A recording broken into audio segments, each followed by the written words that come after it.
kiddos, it's story time with Aunt Claire and Bo the Bear. Today I was thinking about my grandmother and how when I was little she used to have a big basket in her living room full of things for us kids to do. She had books and toys and all kinds of fun things.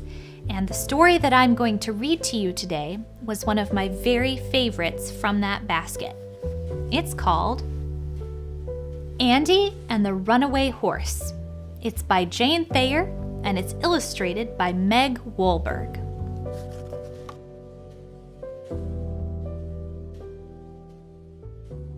One day, Andy was walking down Main Street when he stopped and stared. He had seen pictures of horses in books, but he had never seen one in real life. "What's that?" cried Andy, just to make sure. "For goodness sake, that's a horse pulling a junk wagon," said Mother. "I haven't seen that since I was a little girl." The horse was trotting down Main Street with the cars and trucks, while the bells on the junk wagon jingled. As he came to where Andy and Mother were standing, he slowed down. He came up to the curb. He walked past a sign that said no parking and parked at a parking meter. The junk man, whose name was Mr. Donkersloot, put a nickel in the meter. "Is that your horse?" said Andy. "Yes," said Mr. Donkersloot. "What's his name?" said Andy. "Alice," said Mr. Donkersloot. "How come you have a horse instead of a truck?" said Andy. "Truck broke down," said Mr. Donkersloot. "I brought Alice to town and she gets along fine in traffic. So what do I need with a truck?" "Horses are better," said Andy. "Sure, when they're as smart as this one," said Mr. Donkersloot. Andy watched Mr. Donkersloot give Alice a bag of oats. He watched him climb back into the wagon to eat a liverwurst sandwich and drink a cup of coffee. "Know why that horse is parked there?" said Andy to Mother. "So she can eat her oats," said Mother. "Because she has to park at a parking meter," Andy explained. "Oh, yes, of course," said Mother. "Everybody has to park at a parking meter," Andy explained to Mother. Alice the horse looked at Andy as she calmly munched her oats and said, so no one else could hear, that he was a bright boy.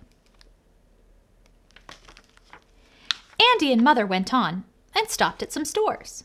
They walked along Main Street. Andy looked at the cars and trucks whizzing by. Suddenly he heard jingling bells again. Alice the horse had finished her oats, and here she came, trotting along with all the cars and trucks. Just then, the traffic lights turned red. The cars and the trucks stopped. Alice the horse stopped also. "Know why that horse stopped?" said Andy to Mother. "Mr. Donkersloot pulled the reins," said Mother. "Because the light turned red," Andy explained. "Oh, yes, of course," said Mother. "Everybody has to stop at a red light," Andy explained to Mother. Andy and Mother came to the corner of Main and Maple Streets. They decided to cross Main Street. The traffic light was red for Maple, but it was green for Main Street. The cars and trucks came whizzing by. Andy and Mother waited, but the lights did not change. A man came along. He didn't wait for the lights to change. He walked right up to a pole and pressed a button. The lights changed. The cars and trucks on Main Street stopped. Alice the horse was coming along and she stopped too. The man crossed Main Street, and so did Andy and Mother. Andy was so surprised that he said to the man, "Did you make the lights change?" "Yes," said the man. "How?" said Andy. "I pressed the button," said the man. "At this corner," explained the man, "the light is always green for Main Street unless someone wants to cross. If you want to cross Main Street, you press the button. The lights change long enough to let you get across." I want to make the lights change, cried Andy. Tomorrow, said Mother. So the next day, Andy and Mother went to the corner of Main and Maple again. The cars and trucks came whizzing by. Andy did not waste a moment. He ran to the pole. He stood on tiptoe and pressed the button. The lights changed. The cars and trucks stopped. Andy and Mother crossed the street while the cars and the trucks waited. Andy was simply delighted. After that, whenever Andy went shopping with Mother on Main Street, he did two things. He had a talk with Alice the horse if she happened to be parked someplace. And he made the lights change at Main and Maple. One day, Andy was walking down Main Street, quite near Maple, when suddenly, somewhere, there was a loud bang. Andy jumped. He was so startled. "What's that?" he cried. That was just a car backfiring, Mother explained. Up the street, Alice the horse was calmly munching her oats when she heard the loud bang, too. Alice the horse jumped. She was so startled. "What's that?" she thought. No one told her. It was just a car backfiring. Alice the horse was so scared she leapt and pawed the air. Mr. Donkersloot's coffee flew out of his hand. With a snort and a clatter, Alice started down Main Street. All the people, including Andy, looked up Main Street and saw Alice coming with the junk wagon rattling and the bells jingle-jangling. Mr. Donkersloot pulled the reins, but he couldn't stop Alice. A policeman whistled. He couldn't stop Alice. "Oh, stop that runaway horse!" cried a lady. "How can we stop her?" everyone cried. Then Andy knew just what to do. Down Main Street he ran, toward the corner of Main and Maple, as fast as his legs would go.